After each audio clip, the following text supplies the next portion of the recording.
যানজট নিরসনের লক্ষ্যে চট্টগ্রামের লোহাগাড়ায় মহাসড়কের দুই পাশ প্রশস্ত করার উদ্যোগ নিয়েছে সড়ক ও জনপথ অধিদপ্তর। এরই ধারাবাহিকতায় উপজেলার বটতলী স্টেশনে মহাসড়কের দুই পাশের বিভিন্ন অবৈধ স্থাপনা উচ্ছেদ করেছে সড়ক ও জনপথ অধিদপ্তর সহজ চট্টগ্রাম দক্ষিণ সড়ক বিভাগ। সোমবার 29 এপ্রিল দিনব্যাপী উপজেলার বটতলী স্টেশনে চট্টগ্রাম কক্সবাজার মহাসড়কের দুই পাশের শতাধিক দোকানের অবৈধভাবে বর্ধিত অংশ, সিঁড়ি, সাইনবোর্ড ও অস্থায়ী বিভিন্ন স্থাপনা উচ্ছেদ করা হয়। উচ্ছেদ অভিযানের নেতৃত্ব দেন লোহাগাড়া উপজেলা সহকারী কমিশনার ভূমি ও নির্বাহী ম্যাজিস্ট্রেট নাজমুন লায়েল।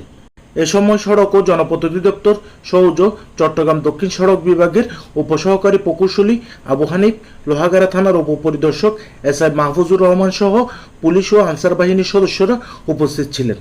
সড়ক ও জনপথ অধিদপ্তর দক্ষিণ চট্টগ্রামের উপসহকারী প্রকৌশলী আবু হানিফ দৈনিক আজাদীকে বলেন, লোহাগাড়াকে যানজট মুক্ত করার জন্য মহাসড়কের দুই পাশ প্রশস্ত করার জন্য সড়ক ও জনপথ বিভাগের পক্ষ থেকে এরই মধ্যে একটি প্রকল্প হাতে নেওয়া হচ্ছে। জুন মাসে কাজ শুরু করে অক্টোবর নাগাদ কাজ শেষ করার পরিকল্পনা রয়েছে।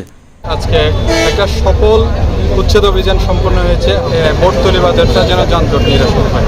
সেই প্রেক্ষিতে আজকে নির্বাহী ম্যাজিস্ট্রেট, সহকারী কমিশনার ভূমি এবং উপজেলা প্রশাসনের যে সুদৃষ্টি তার বাস্তব প্রয়োগ আপনারা দেখতে পেয়েছেন। মূলত আমরা একটা প্রকল্প বাস করার জন্য দিয়ে দিয়েছি। আমাদের যে মাননীয় মহিলা আছেন উনি আসলে এ বিষয়ে খুবই আন্তরিক।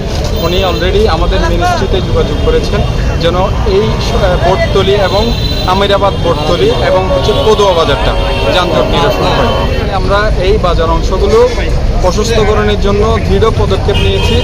ইনশাল্লাহ এই জুন মাসের পর থেকে এই বাজার অংশ সম্পূর্ণভাবে আমাদের যে রিজিড অংশ আছে, যেটা একটা আপনারা দেখতেছেন রিজিড পেভমেন্ট এবং ফ্লেক্সিবল পেভমেন্টের মধ্যে একটা ডিফারেন্স আছে, সেই ডিফারেন্সটা চলে যাবে।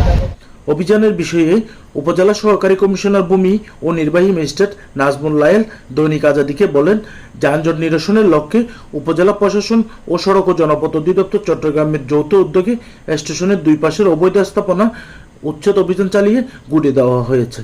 এরপরে আবারও দখল করা হলে কঠোরভাবে ব্যবস্থা গ্রহণ করা হবে। আমরা সবসময় বলেছি আমরা একটা স্থায়ী সমাধান চাই।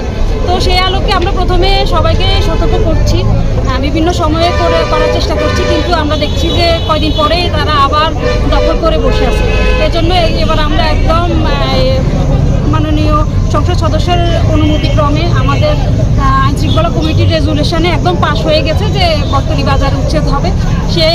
সেই আলোকেই আমরা উচ্ছেদে নেমেছি। আর মানুষজন কথা না শুনে আমরা আইন প্রয়োগ করব, তদারকিতে থাকবে। উপজেলা প্রশাসন সবসময়ই আছে, পাশে আছে, দেখবে। আপনাদের কখনো কোনো কিছু অসঙ্গতি মনে হলে আপনারা জানাবেন, আমরা চেষ্টা করছি। আমরা সবার সহযোগিতা ছাড়া তো সম্ভব না। সবাই যখন আমাদেরকে সহযোগিতা করবে আমরা আশা করি বটতলী বাজার যানজট মুক্ত হবে। আব্দুল আওয়াল জনি, দৈনিক আজাদী, সাতকানিয়া, লোহাগাড়া।